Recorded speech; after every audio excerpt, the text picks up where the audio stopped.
అందరికీ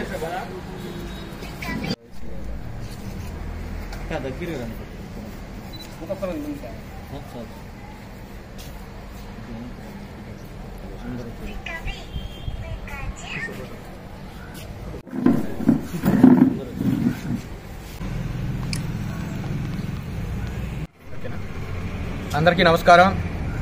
2 రోజుల క్రితం కోవూరు గ్రామ పంచాయతీ సర్పంచ్ గారు వైఎస్ఆర్సీపీ కుటుంబాన్ని వీడి తెలుగుదేశంలోకి వెళ్లడం అందరికీ తెలిసిందే.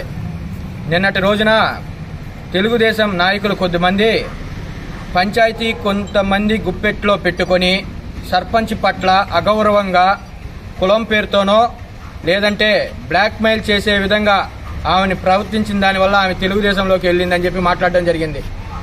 సర్పంచ్ గారి పట్ల ఈ 3 సంవత్సరాలు ఎంత మర్యాదగానో ఒక అమ్మ స్థానంలో ఎలా కూర్చోబెడతామో కుటుంబంలో, అదే విధంగా పంచాయతీలో సర్పంచ్ గారికి అదే అమ్మ స్థానంలో కూర్చోబెట్టి ఈ 3 సంవత్సరాలు గతంలో ఎప్పుడూ లేని విధంగా పంచాయతీని ఎటువంటి సమస్యలు లేకుండా ఏ విధంగా అయినా ప్రతి దాంట్లో మన వార్డు సభ్యులు ప్రతిపక్ష సభ్యులతో కలుపుకొని సహా ఈసారి పంచాయతీని నడపడం జరిగింది.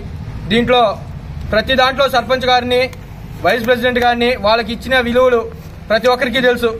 ఈరోజు అదే మాట సర్పంచ్ గారిని పక్కన పెట్టుకొని సర్పంచ్ గారి చేత మాట్లాడిస్తే సర్పంచ్ గారు నాకు గౌరవం పంచాయతీలో దక్కలేదు, నాకు తల్లి స్థానం దక్కలేదు అని ఆమె కానీ చెబితే బహిరంగ క్షమాపణ చెప్పేదానికి మేము సిద్ధం. 2013 నుంచి 2019 దాకా 2018 దాకా కొంతమంది గుప్పెట్లో కనుసందల్లో జరిగింది పంచాయతీ. ఆ రోజు కూడా ఒక ఎస్టీ మహిళ పట్ల ఆ పంచాయతీ కనుసందల్లో జరిగిన కొంతమంది నాయకులు ఆమె పట్ల వ్యవహరించిన తీరు కోవూరు ప్రజలు ఇంకా మర్చిపోలా. ఆ రోజు ఏ విధంగా పంచాయతీ నడిచిందో, సర్పంచ్ ఏ విధంగా ఇబ్బంది పడిందో, సర్పంచ్ పదవిని తీసి కొంతమంది వ్యక్తులు ఆ సర్పంచ్ స్థానంలో కూర్చున్నది ఈ కోవూరు ప్రజలు ఎప్పుడూ మర్చిపోలా.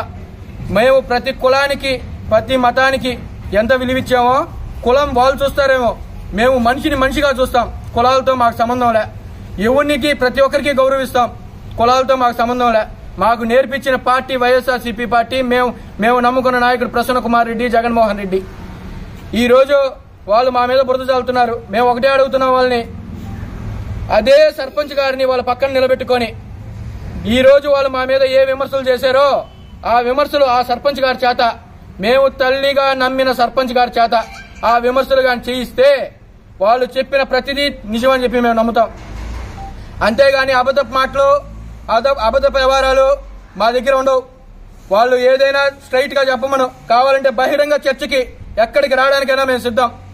మేము 14 మంది వార్డు నంబర్లు ఎక్కడికి వచ్చి వాళ్ళు కూర్చొని సమాధానం చెప్పమన్నా చెప్తాం. దాంట్లో అయితే ఏమి ఇబ్బంది లేదు. పోతే వాళ్ళు ఈరోజు వ్యక్తిత్వం గురించో జగన్మోహన్ రెడ్డి గురించో స్థాయికి మించి మాట్లాడుతున్నారు. వాళ్ళని ఒకటే అడుగుతున్నాం. 4 సంవత్సరాలు కష్టపడ్డాడు ఒక బిడ్డ, పోలంరెడ్డి శ్రీనివాసులు రెడ్డి గారికి తనయుడు. 4 సంవత్సరాలు కష్టపడితే ఈ రోజు ఒక వ్యక్తి వచ్చిందని చెప్పి అతన్ని తీసి పక్కన పెట్టారు. ఆయన స్థానం ఈ రోజు ఎక్కడుందో మీరు ఒకసారి చూడండి. ప్రజలందరూ గమనిస్తున్నారు. కష్టానికి విలువ ఉందా, డబ్బుకి విలువ ఉందా అనేది ఈ రోజు ప్రజలు, కోవూరు నియోజకవర్గ ప్రజలు ప్రతి ఒక్కరు గమనిస్తున్నారు.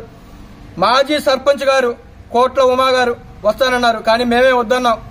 ఆమె చేత కూడా మాట్లాడియాలని మీరు అనుకుంటే చెప్పండి, ఆమె చేత కూడా మాట్లాడిస్తాం, నిజాలు మాట్లాడిస్తాం. మేము మీలాగా అబద్దాలు అల్లా కపట మాట్లాడాం, ఓన్లీ నిజాలే మాట్లాడిస్తాం.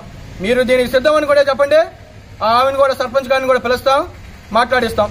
మేము చెప్పింది ప్రతిదీ సర్పంచ్ గారు చెప్పించండి. రేపు ఉదయాన్నే నిన్నగాక మొన్న చేరారు సర్పంచ్ గారు. మేము ఎప్పుడూ సర్పంచ్ గారిని మా కుటుంబంలో ఒక సభ్యుడు అనుకున్నాం. మేము ప్రమాణ స్వీకారం చేసిన రోజే ప్రతిపక్షమో అధికార పక్షమో అనుకోవాలా, మేమంతా ఒక ఫ్యామిలీ అనుకున్నాం. మేము అదే ఫ్యామిలీకి ఈరోజు కట్టుబడి ఉన్నాం. మేము ఎక్కడా మాట తప్పలా, ఎవరికి గౌరవం తగ్గిలా. మా పార్టీలో ప్రసన్న కుమార్ రెడ్డి ప్రతి ఒక్క గిరిజన అని ఎందుకు అంటున్నానంటే మాతో కలిపి చెప్తున్నాను నేను. మేము ఎక్కడ మతాలు కులాలు చూడాల. ఆయన ఎంత మర్యాద ఇస్తారో కోవూరు ప్రజలందరికీ తెలుసు. ఉన్నత స్థానంలో ఎక్కడ కూర్చోబెట్టుకుంటాడో కూడా తెలుసు. దీన్ని బట్టి అర్థమవుతుంది. తెలుగుదేశం నాయకులకు చెప్తున్నాం మళ్ళీ ఇంకోసారి, మాట్లాడేటప్పుడు నిజాలు మాట్లాడండి. నమ్ముకున్న వ్యక్తులు మీకు ఎట్టా వెన్నుపోటు అనేది అలవాటే. వెన్నుపోటుకు ఉదాహరణ మీరు చంద్రబాబు నాయుడు అయితే, చంద్రబాబు నాయుడు వెన్నుపోటు పోసింది దినేష్ రెడ్డికి. ఈ రోజు దినేష్ రెడ్డి కోసం మీరు కనీసం అతనికి టికెట్ ఇలా, కనీసం ఈ రోజు సర్పంచ్ గారి గురించి మాట్లాడుతున్నారు మీరు. దినేష్ రెడ్డికి టికెట్ ఇన్ని రోజు మీరు ఎక్కడికి పోయారా? కనీసం ఒక ప్రెస్ మీట్ పెట్టి మా దినేష్ రెడ్డికి అన్యాయం జరిగింది, దినేష్ రెడ్డికి న్యాయం చేయండి అని ఒక్క నాయకుడు చెప్పాడు తెలుగుదేశంలో. 4 సంవత్సరాలు కష్టపడ్డాడే అన్నారు. కనీసం ఒక మాట చెప్పారా? ఒక ప్రెస్ మీట్ పెట్టారా? మీరు ఈ రోజు మా గురించి, మా నాయకుల గురించి, మా నాయకుడి గురించి, మా అధినాయకుడి గురించి మాట్లాడుతున్నారు. ఇంకొకసారి మాట్లాడేటప్పుడు ఒళ్ళు దగ్గర పెట్టుకొని మాట్లాడితే మర్యాదగా ఉంటుందని చెప్తున్నాం. నా పేరు కె సుశీల, నేను 19వ వార్డు మెంబర్ని. మా పంచాయతీలో ఒక కులం అనుకోరు, చిన్న పెద్ద అనుకోరు. ఒక స్త్రీ అంటే ఒక దేవతలాగా ఆరాధించి అంత మర్యాద ఇస్తాము. మా పార్టీ తరఫున లేడీస్ కాకుండా జెంట్స్గా వార్డు మెంబర్లు ఉన్నారు. వాళ్ళతో సహా ఒక కుటుంబంలాగా, ఒక అక్క చెల్లెల్లాగా, ఒక అన్నదమ్ముల్లాగా అందరం కలిసిమెలిసి ఒక తాటి మీద నిలబడి చేసుకుంటూ పోతున్నాం.